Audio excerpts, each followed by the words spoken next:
can we talk about with the good old Jagdpanzer? Well, you see that green on the cupola is a very substantial weak spot. I penned that with hash in my barn before I'd annihilated many of the chunky hit points on the JG.PZ E100 with a barn.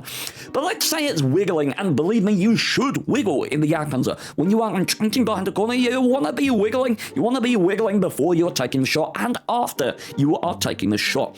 Now, a couple of interesting things about the Jagdpanzer. Superstructure, 250 base, which means that the effective armor is only 270. Now, it is angled backwards at like 35 degrees, something like that. So it does mean that it loses a bit of effective armor thickness when heat is fired at it, because heat normalizes less. So you can see, for example, AP only has to pen 280 millimeters, whereas a heat shell would have to pen 290, and that's due to the lack of normalization of the shell when it hits the armor. But still, most heat shells at this tier are going to possess more than 300 millimeters of pen, or in some cases 300 millimeters on a dot, and I can pen the wider superstructure of the JG.PZ E100. But let's have a care, right? Let's switch to a decent heat shell at tier 10. Let's say the IS-4, 340 millimeters of heat. Where are we? IS-4. Come out and play. There you are. Heat with 340.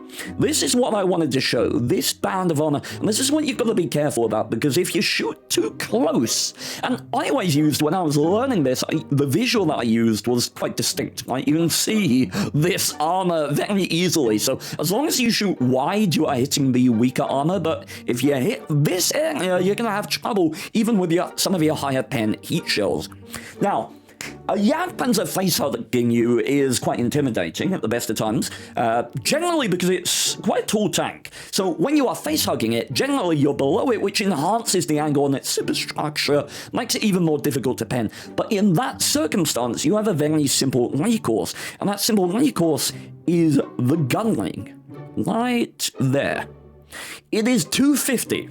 Base. And if you are facehugging, if you are close quarters, then it is viable for you to get a shot right along the side of this gun. To the left or the right is the best way of doing it. If you don't have the pen to pen wider, right, then you can smack a shell or two straight into the gunwing.